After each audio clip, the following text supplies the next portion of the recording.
Para algunos, escuchar la palabra Tren de Aragua podría significar un viaje placentero en un tren, pero la realidad es completamente diferente.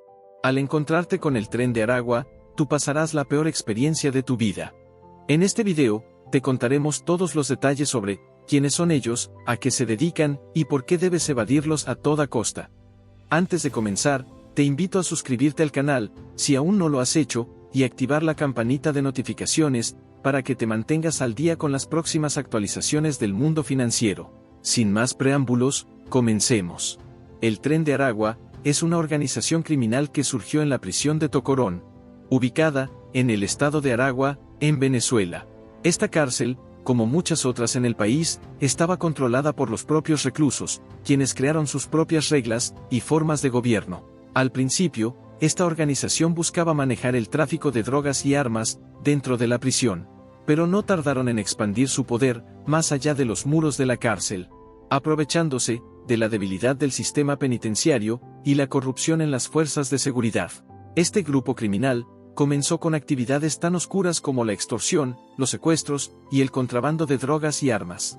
Usaban teléfonos móviles y conexiones externas para dirigir sus operaciones tanto dentro como fuera de la prisión. Una de las estrategias del Tren de Aragua consiste en abordarte repentinamente mientras caminas por tu zona.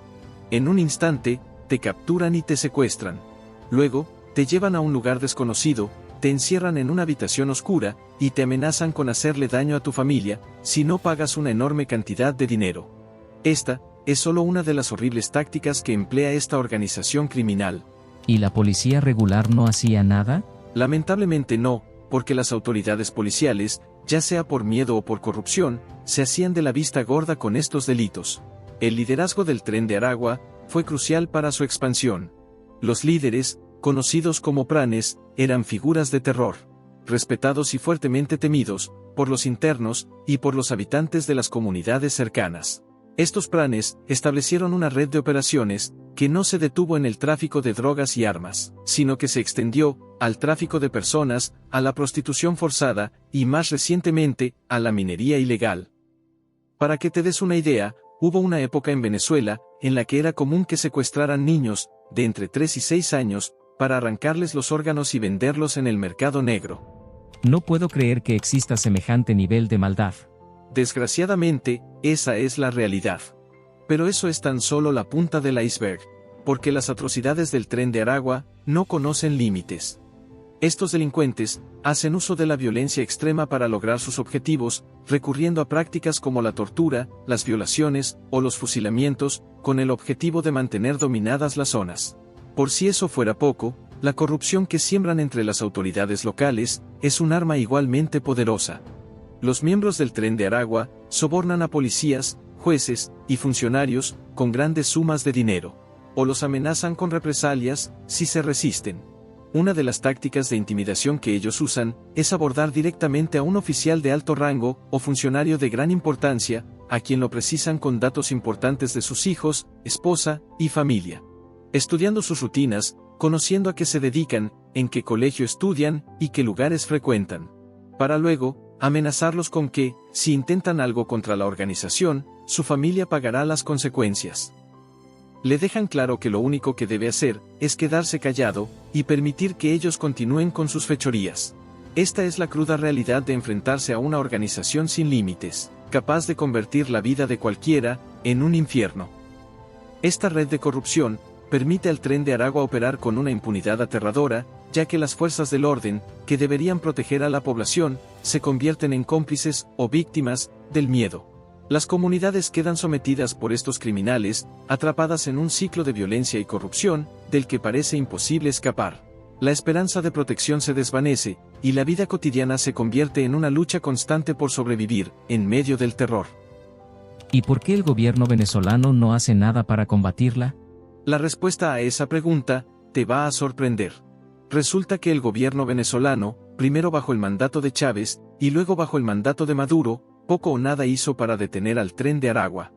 Durante la presidencia de Hugo Chávez, el foco del gobierno estaba mayormente en otros aspectos políticos y sociales de la revolución bolivariana, relegando en gran medida la atención a la creciente criminalidad dentro del país.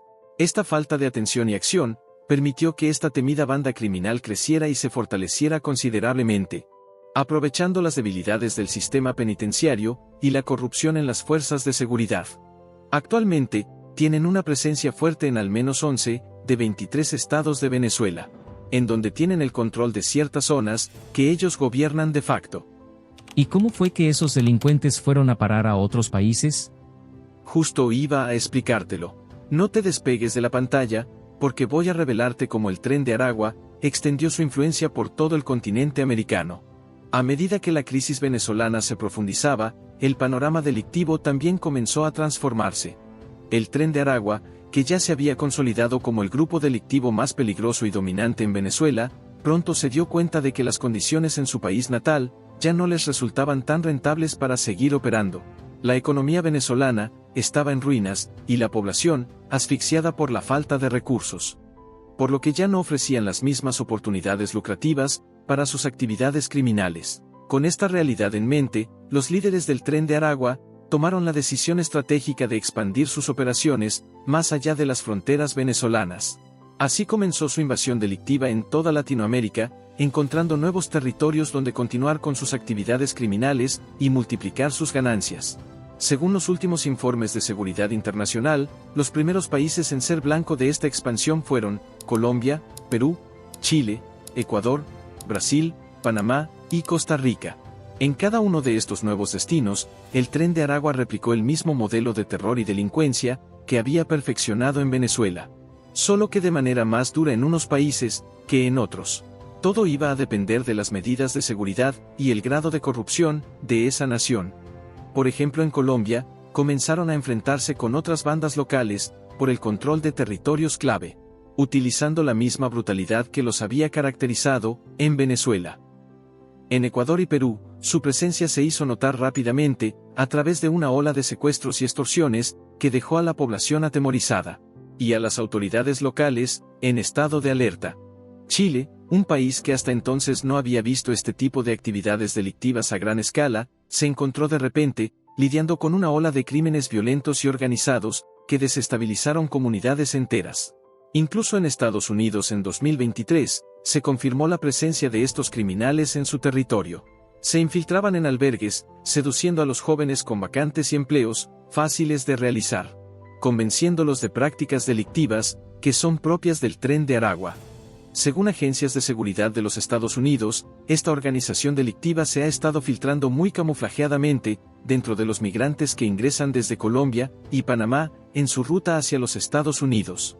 Dentro de esa travesía, ellos ejercen su venta de drogas, trata de blancas, extorsión y demás fechorías. También, como forma de reclutamiento, emplean la modalidad en donde capturan a parejas, que luego son separadas y llevadas a residencias diferentes.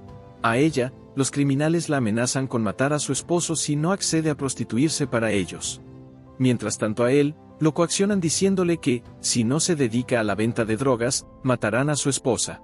Esta situación desesperada y brutal, es un ejemplo impactante de cómo el Tren de Aragua utiliza la violencia extrema y las amenazas para someter y controlar a sus víctimas, no solo en Venezuela, sino también en otros países donde han expandido sus operaciones criminales.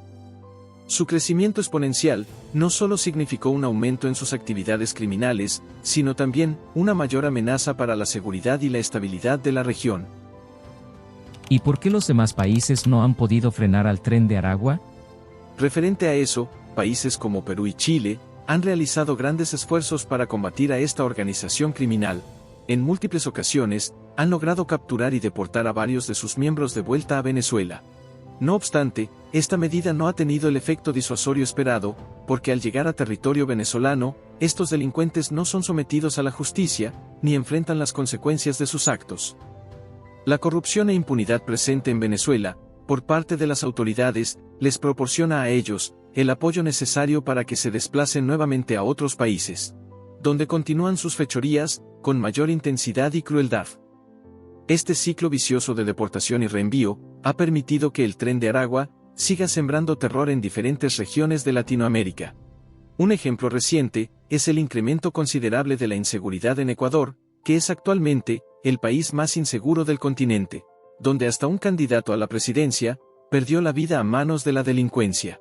Es importante señalar que aquel crimen no se le atribuye directamente al Tren de Aragua, pero es bien sabido que esta organización criminal tiene una fuerte influencia dentro de las pandillas locales. Como mencionamos anteriormente, este temido grupo criminal busca la forma de tener de su lado a altos funcionarios y candidatos a cargos gubernamentales. Y aquellos que se niegan a aceptar sus peticiones, les terminan arrebatando la vida. ¿Y el gobierno venezolano qué hace al respecto? Es un poco complejo de explicar. El gobierno venezolano, al menos públicamente, intentó proyectar una imagen de enfrentamiento contra el Tren de Aragua, al realizar un operativo en la cárcel de Tocorón, con el objetivo de capturar al líder de esta organización, llamado Héctor Guerrero, mejor conocido por su apodo, como el Niño Guerrero. Sin embargo, al llegar al lugar, las autoridades descubrieron que el líder criminal ya había escapado, y hasta ahora, no ha sido capturado. Desde que huyó de la operación fallida de captura en la cárcel de Tocorón, el niño ha mantenido un perfil bajo, pero efectivo, consolidando su control sobre la red criminal, desde las sombras. Su habilidad para reclutar y entrenar nuevos integrantes ha sido fundamental para el crecimiento y la expansión del Tren de Aragua más allá de las fronteras venezolanas, ubicándose en más de 4.000 miembros a nivel continental. Por otro lado, expertos en criminalidad han revelado que el Tren de Aragua maneja un capital considerable, estimado en alrededor de $100 millones. Este financiamiento sustancial les permite no solo mantener sus operaciones dentro de Venezuela, sino también financiar y expandir sus actividades delictivas en otros países de América Latina. El flujo de recursos financiero proporciona al Tren de Aragua una capacidad significativa para poder comprar jueces, altos funcionarios públicos, migración y policías, permitiéndoles sobrevivir y prosperar silenciosamente, manteniéndose un paso por delante de las autoridades de la ley. Lamentablemente, las repercusiones de estas acciones no se limitan solo al ámbito delictivo. Los venezolanos que han emigrado, buscando una vida mejor, se han visto gravemente afectados por la percepción negativa generada por las actividades del Tren de Aragua. En países como Perú, Chile, Colombia y Ecuador, ciudadanos venezolanos comunes que huyeron de la crisis en su país de origen, se enfrentan ahora a la xenofobia y la discriminación. Muchos locales, frustrados y temerosos, asocian a todos los venezolanos con la delincuencia, acusándolos de haber traído el crimen a sus tierras. Esta situación ha llevado a un grave problema social en la región. Los venezolanos de bien, que solo buscan oportunidades para trabajar y vivir en paz, se encuentran estigmatizados y marginados. Enfrentan obstáculos para acceder a empleo, vivienda y servicios básicos, y son objeto de hostilidad y violencia. Las tensiones sociales han aumentado, y la solidaridad inicial que muchos países mostraron hacia los refugiados venezolanos, se ha transformado en desconfianza y rechazo. En conclusión, la anuencia del gobierno de Maduro con el Tren de Aragua ha desencadenado una espiral de violencia y desesperación en toda Latinoamérica. Los gobiernos locales luchan por contener a una organización criminal que opera con una impunidad alarmante, mientras la población inocente sufre las consecuencias de un conflicto que no parece tener fin. El Tren de Aragua no solo representa un desafío para la seguridad regional, sino que también ejemplifica cómo una crisis nacional puede propagarse como un virus maligno, infectando las estructuras sociales y económicas de países vecinos. Bien, hasta aquí hemos llegado. Suscríbete a nuestra comunidad de Minuto Financiero y activa la campanita para que no te pierdas de las próximas tendencias económicas. También puedes dejarnos tus opiniones en los comentarios. ¿Crees que el Tren de Aragua ya tiene presencia en tu país? ¿Crees que los líderes de los países latinoamericanos deberían unirse y presionar al gobierno de Maduro para detener a este temido grupo criminal? Te espero en el próximo video. Hasta luego.